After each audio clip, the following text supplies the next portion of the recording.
People of the internet, I am African Guy, and it's time once again to watch a film based on a true story, or in this case a documentary about a film based on a true story, which isn't a true story, although the documentary is a true story, so therefore it is a true. It's with Captain J Spaulding, not documentary, the show's with Captain J Spaulding. That's Solo Cult Zone presents Chain Reactions.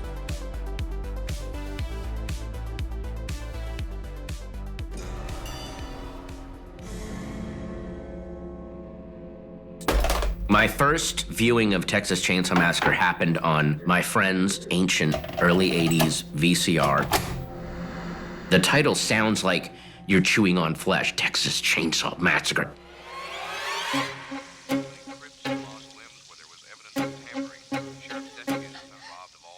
Texas Chain Saw Massacre was always presented to me as a test. Are you hardcore enough? And that was part of the danger and excitement, the feeling that you were watching something that you weren't meant to see. I admire this movie so much. It's got a classic, primal horror movie feel to it.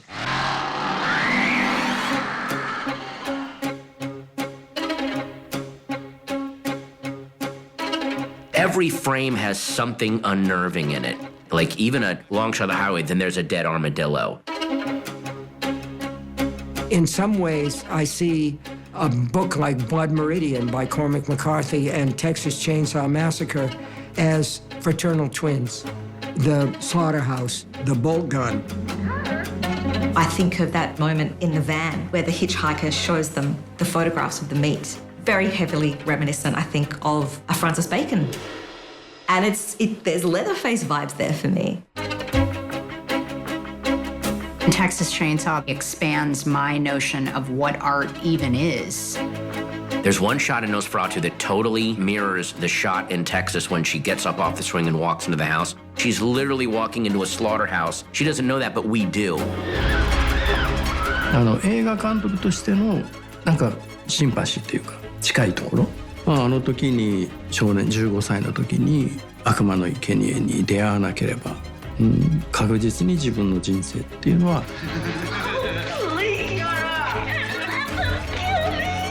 違っていただろうし、おそらく映画監督にもなっていないだろうしっていうお手本のようなそういう存在で。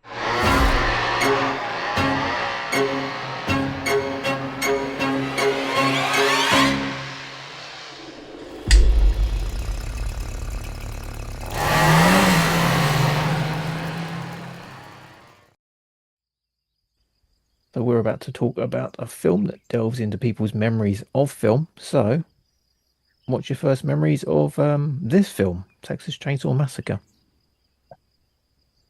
So the first time I watched it, I was pretty young, I think. I don't really remember much detail about the first time I watched it, but I remember having watched it. But I remember the second time I watched it, which was probably about 15, 20 years ago.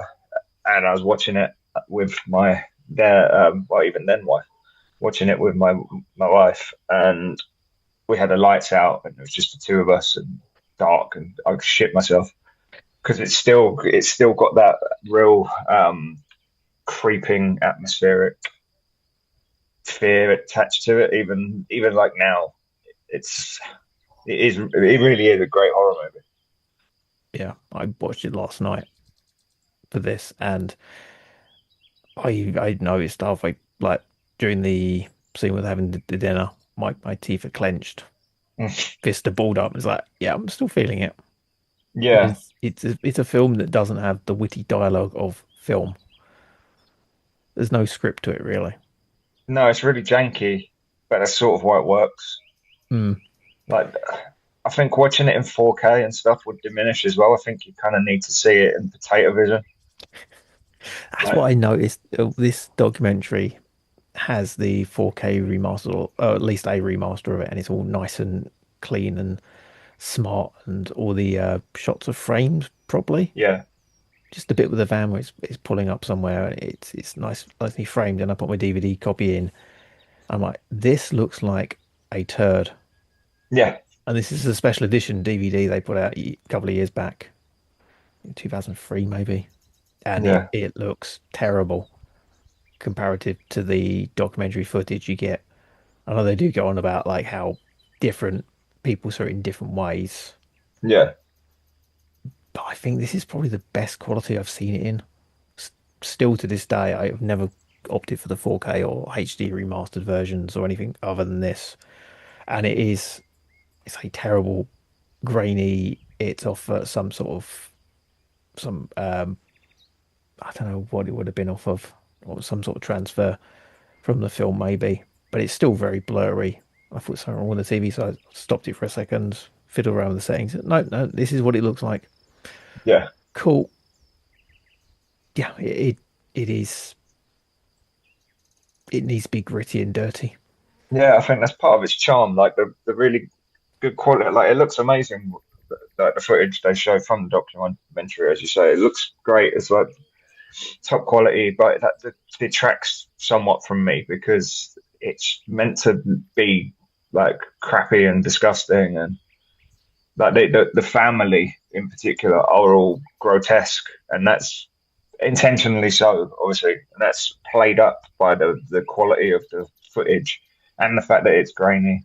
Mm. And the fact that it's probably even like the DVD copies that you got 25 years ago were copies of copies because like the original masters were lost and things like that. So and that kind of all like, obviously now they've probably put it through like an AI filter tool or cleanup tool digitally, which you can do now, which you couldn't do as much with 20 years ago, even when you're like doing digital transfers and like, upgrading, like you can clean it up a lot more now. Like you could probably put a fucking Instagram filter on Leatherface if you wanted to make like Bunny ears.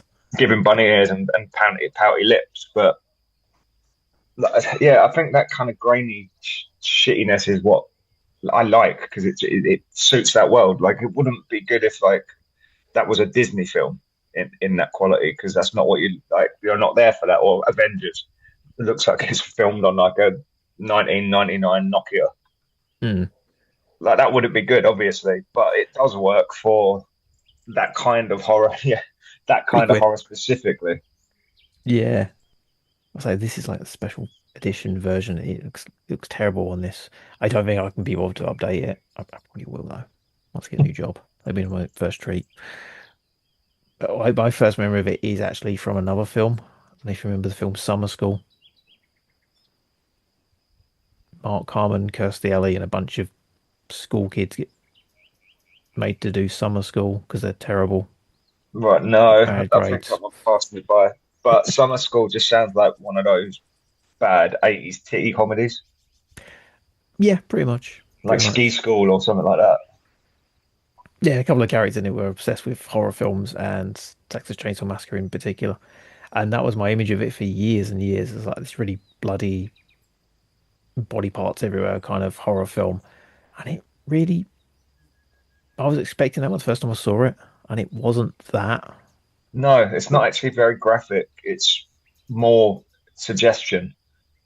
Yeah, 'cause you Like, don't see like body parts being hacked off all the time. You see like no, bits and pieces here and there were getting hit with a hammer. But yeah, it's not like I was expecting. It's just pure visceral close-ups of eyeballs and sweeping shots of rooms full of bones and teeth and stuffed animals. Just yeah. unnerving. Well, for me, I've always felt we're not actually talking about the movie we're reviewing at all. We're talking No, about the movie they reviewed. we're doing the review that they did in the film, or their memories of it almost. Yeah, like to me, like, it's similar in almost like with Good Boy, which was we recently reviewed, and that is all filmed from the perspective of the dog. Mm. This is almost filmed from the perspective of like a slaughterhouse animal because it's obviously that's essentially what the teenagers, or even though they all look like they're in their 30s, but that's essentially what the holiday goers or the backpackers or victims. That's essentially their point of view. It's the slaughterhouse animal view. Yeah. And yeah, I like that. And yeah, like the cut to like a close up of an eye looking terrified, and then as you'll know from this particular documentary, because they played this bit of footage about 4,000 times, the close up of the spiders all crawling all over the place in the corner like that. Yeah. Those sort of shots and build it, they have fuck all to do with the film, but they are inherently part of the film. Okay, let's cover the film we're actually here to talk about. Chain Reactions is an exploration of Tobe Hooper's cult classic featuring never before seen outtakes and interviews with Patton Oswalt, Takashi Miike, Takashi. I cannot say it the other way around. Takashi Miike is, it sounds odd. Yeah. Alexandra Heller-Nicholas, Stephen King, and Karyn Kusama. Directed by Alexandre O. Philippe, Lynch, Oz, The Origins of Alien. The doc had its world premiere at the Venice Film Festival last year before screening at a string of international festivals, including BFI, London, Night Visions in Finland, Sitges in Spain, and MIFF, Australia. That's MIFF, not MUFF. 50 years after Tobe Hooper's The Texas Chain Saw Massacre shocked the world, this feature-length documentary charts the film's profound impact and lasting influence on 5 great artists. A bit of a director's statement here. We are thrilled to be bringing Chain Reactions to audiences in the UK and Ireland. As a huge fan of the Texas Chain Saw Massacre, which I first watched as on a beaten-up VHS tape, it's a dream come true to work on this project. Chain Reaction takes a deep dive into one of the most significant independent films of all time and is a must-watch for horror fans, commented commercial director Matthew Kreeser. Okay, Chain Reactions will be available on digital and Blu-ray from 27th October. I'll probably cut that out. Stick it at the end because that's relevant then. So first thing, they say documentary. It's not really a documentary, is it? It's a talking head piece. It's 5 video essays. Yeah, it's a talking head piece. Yeah, each person, they're not going to give you any behind the scenes nuggets of information, no interviews with the directors or actors, or no location shots. Very much a love letter to the film by 5 different people, 5 different viewpoints. Each person interviewed goes onto a different perspective about it and their relationship with the film. None of the interviews really interact with each other, so it's all set in chapters. Starting with Patton Oswalt, then Miike Takashi, Alexandra Heller-Nicholas, Stephen King, and Karyn Kusama. All have their own sections to talk about their relationship with the film. And as you said, you see the same shots over and over again. Yeah, because they're essentially talking about the same scenes, so they're just basically using the same footage over and over again. Whether that's organic because they were talking about that, so they found that footage, or the director went, "Look, I've got this footage. Talk about them bits." could be either. Yeah, possibly that. It's that's detrimental to the film because it gets a bit dull towards the end because of that. Yeah, it's quite repetitive. Yeah. Best watched in parts, I guess. This is like one of those, I found each one interesting. Yeah. Some more than others, but each one had their own, like I say, perspective on it. It's all good. It's just the fact that you keep seeing the same thing over and over again. Visually, it was kind of redundant. At that point, it could have just been a podcast. Yeah. Well, once you've seen the first couple, or the first one, really, you've kind of seen all the footage that you need to see. And honestly, if you're watching this and you haven't seen Texas Chain Saw Massacre, I suggest you probably start with that. Yeah, it's not going to... I don't know if it'll appeal to anyone who hasn't seen it. No, I don't really see how it can, unless you're really into Stephen King or Takashi Miike, or...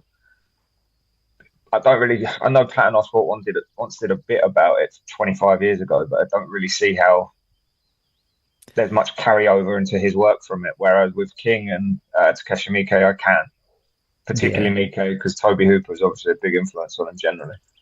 Yeah, Oswald, I actually quite liked his bit though. It was a good introduction to it. It's a good start. Some good insights into it as well. Miike Takashi's bit, that was quite amusing. Some of that, where he laughed his arse off at it. Yeah. I only saw it because the Charlie Chaplin film was booked out. Yeah, so he we could have had a very different late 90s through mid 2000s Japanese horror cinescape if he'd made it to Chaplin instead of Texas Chainsaw Massacre.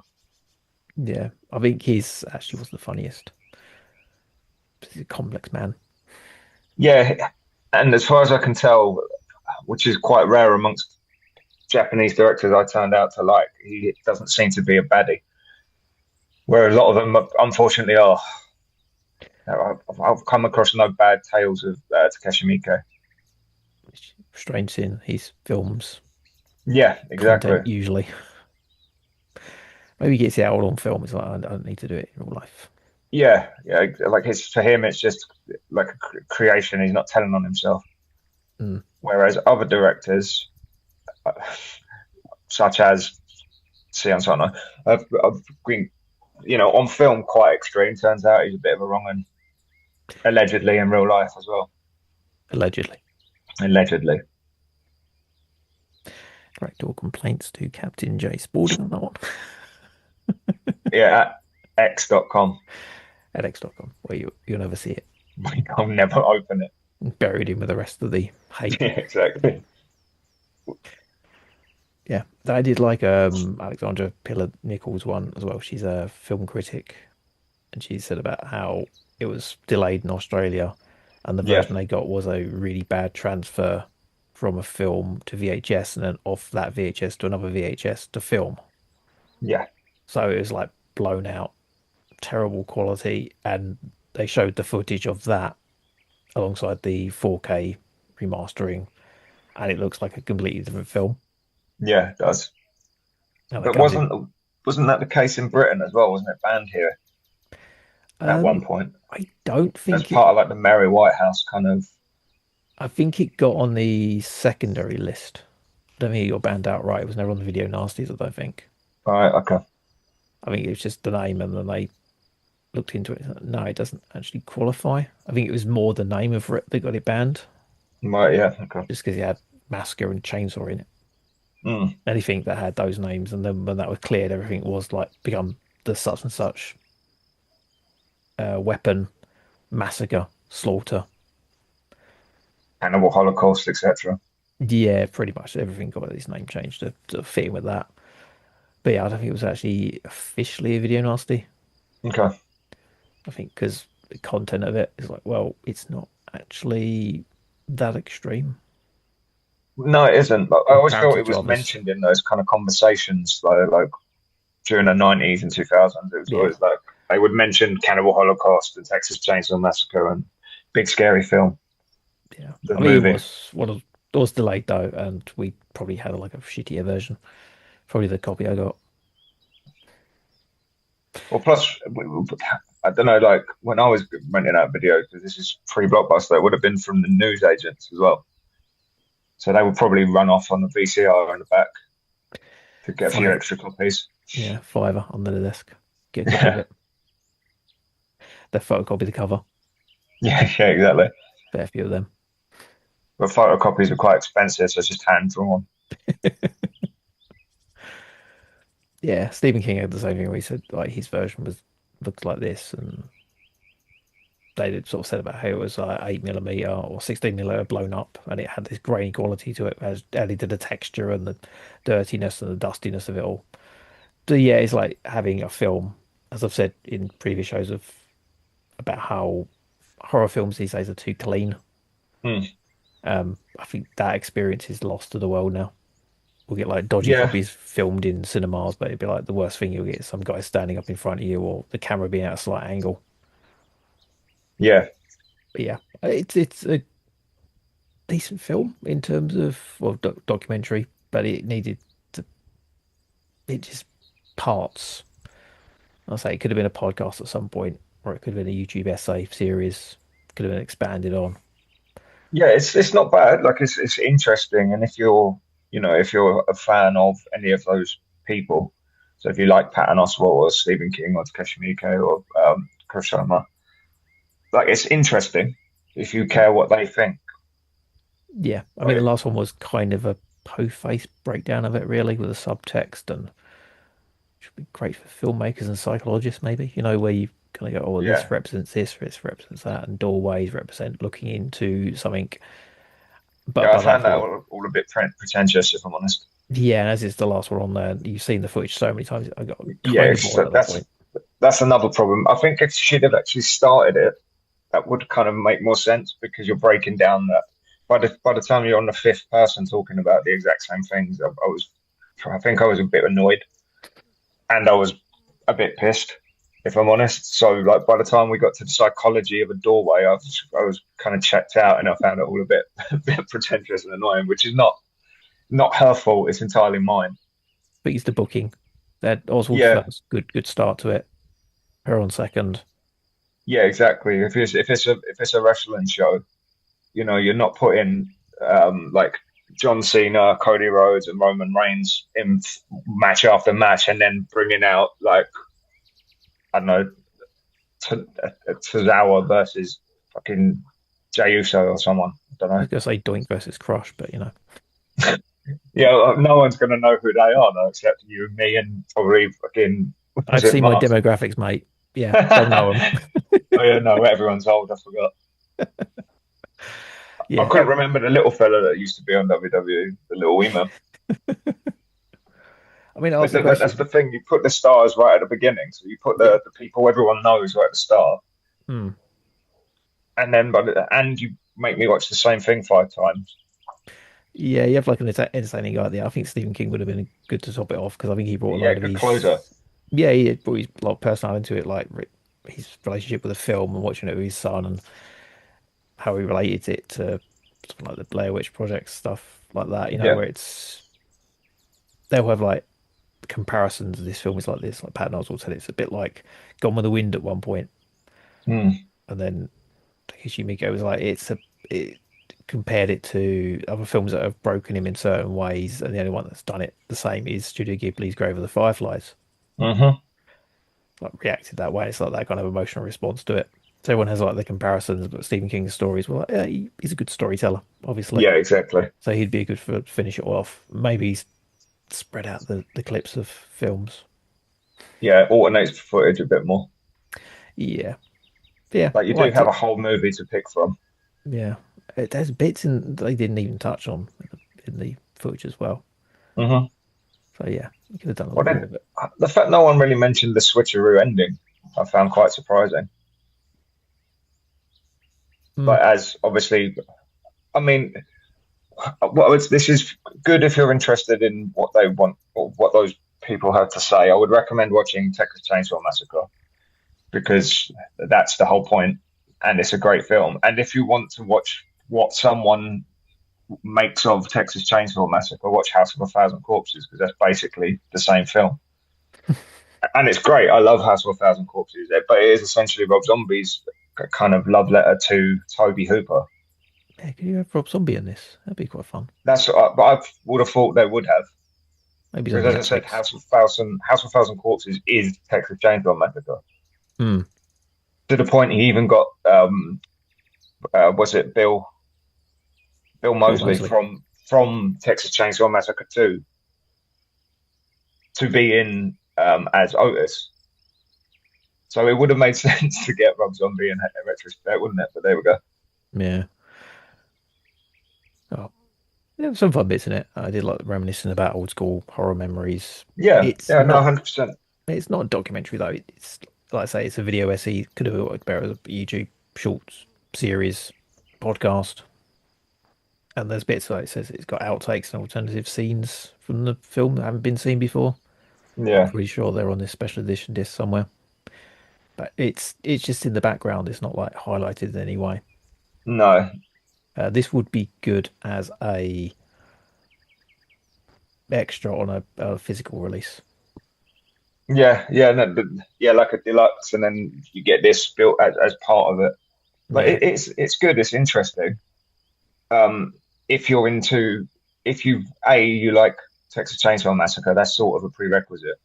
And if you like listening to people talk about film, because there's plenty of pods that do that sort of thing. So if that's your thing, you'll like this. I think, like you said, this could have just as easily been a pod as it is a film. So I don't think you need the footage particularly because, again, if you're watching this, you know exactly what scenes they're talking about just through description, because you've seen that movie at least twice, I'm guessing, because I've seen it like 9 times. Yeah, I think last night was my 13th, 14th, 15th. Yeah. I watched it quite a bit. One of my favourite films. Yeah, it's a classic, and as you said, it's for all of it. People think it's this gory, like violent thing. It's not. It's not actually that violent. It's more about the implied violence and the menace that sort of runs through it. Yeah. Considering it was all just filmed around a house in a field. They've done a great job of like making it feel terrifying and bigger than it is. Which is why Tobe Hooper was one of the best sort of horror directors of that generation, or that period anyway. Yeah, working with what you got. Yeah. Okay, Chain Reactions will be available on digital and Blu-ray from the 27th of October. So where aren't you online? I aren't on Blue Sky is about the only place I aren't. I don't really bother with internet these days. If I want to go about getting called like a liberal F word, I can just go outside. As always, you can find me at totalcultzone.com. Go there, look at my zine. New one out soon, because you know I'm unemployed. Yay. Whee. On there you can find my Ko-fi link where you can buy me a coffee, as I can't afford it anymore. I'm poor. totalcultzone.com.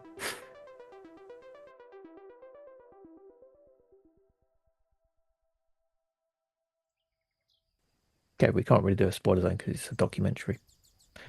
Yeah, that bit where Stephen King got his knob out, which didn't happen. I'm saying for comedic effect. Yeah, they're just it's 5 people talking about a film. There aren't any spoilers. Yeah, so I asked online about what's your first horror memory. And I got monorants. They said watching bits of Candyman from the top of someone else's stairs when I was about 5, or watching all of Child's Play while carving pumpkins with my sister about 7. Yeah. Not bad. Actually, I did write this question down as being like, what's your first memory is like pirate video and watching Top of the Stairs or VHS tapes, and I realised it just aged me so much. And the real thing is like your parents just didn't leave their parental controls on Netflix. Yeah. Yeah, like when we were young, like you had to make an effort to like see a horror film or find a bit of grot. Like, yeah. Did you go to your friend's house and watch a dodgy copy of a Video Nasty? It's like, yeah, you got to be about 50, 60 to do that. like the fact that we're currently living in like an age where we've got the Online Safety Act, and to make kids safe, we're going to make it impossible for them to get online unless they heard the 3 letters of VPN. And it's written by a generation who had to find porn in the woods. Like we should know kids, that young people will go to any fucking length for a wank. Like, making it slightly awkward to Google is not going to do it. Yeah. Speak Doodles, he used to leave it in the woods. Yeah, like train sidings, the woods, on top of like community bin areas in my estate in particular. Railway sidings. Yeah, That's mine now. Or like hidden with like a fake label of like songs of praise or like the Antiques Roadshow, and then you put it in expecting some nan to be getting a tenner for like an old pot, and it's just some German getting fisted and put a broom up her arsehole. That's not a specific and genuine memory, honest. I remember buying a couple of comic books from a boot fair once, an old British reprints, so that's full-size magazine. Opening one up, there's like a copy of Reader's Wives inside it. Rough, really rough. That reminds me of like when I hit the Motherlode, because I used to go to East Street Market to buy comic books. and then it'd just be some guy just selling old comics, basically, just stacks and stacks of old comics. And as I was riffling through them, about halfway down the pile of about 40, because he's just selling like 40 for like a fiver or whatever. About halfway through, there was just loads of like Men's World and like the good ones, you know, the glossy ones with American porn ladies in it, not the one with like Sheila from 57 Buckroad or whatever. Yeah, or Joe Guest. And I just looked, and he obviously realised I'd realised, because I was like, I'll take this probably. And he's chuckling because he obviously stuck him in there for that very reason. It's brilliant. Back to the question: 100 things we learned from the film. Oh yeah, The Thing on a Sunday night on Central TV, ITV at the time. I borrowed my mum like mad to let me watch it, and she took me down to the shop for a 10p mix before letting me stay up. I don't remember how much of it I watched, but even 20 minutes is too much for a 6-year-old. And hallmark of greatness. Somehow seeing Poltergeist, I think just on TV or taped off the TV, and absolutely to this day, hating dolls and clowns. Trees are all right as long as they stay outside. Yeah, I mean, again, that movie never quite knew what it was. Another Tobe Hooper vehicle. I know it was Spielberg and Hooper. Yeah, but that movie never quite knew whether it was a fantasy or a horror, because it's fucking terrifying at points, and then it's sort of whimsical at others. That's why everyone thought it was like Spielberg. It's too nice sometimes. Yeah. Okay, what's your first one? I can't remember a specific film. It was more sort of an event. So I don't know how many people will remember. Well, no, that's the first horrific thing I ever saw. But the first horror movie experience would be, I don't know if you remember, like I think it was BBC used to do, like, you know how America had those kind of hosted horror kind of shows, like Dr. Horrible's House of Terrible kind of thing. Yeah. And it was something like that. It was on BBC. I think I was about 5. And my parents had basically gone to bed, so I just got up in the middle of the night, which then was about 11:30, 12 on a Friday, and put it on. And I don't remember what the film was, but I just remember it was someone in an elevator, and like, you know, the classic trope of like the elevator gets stuck, so they're trying to climb out of the elevator. That, and then just seeing someone's arms get ripped off as the elevator dropped, and I was like 5, and that's when I realised I love horror. And then I would sneak out every like Friday night to put this like horror show on, like Friday night horror show on to watch, and then my parents caught me doing it, and then they just let me watch horror. It explains quite a lot about me, I think. Nice, great parenting. Yeah. Well, listen, my parents have appeared multiple times in this show. You've got a general idea of what they were like.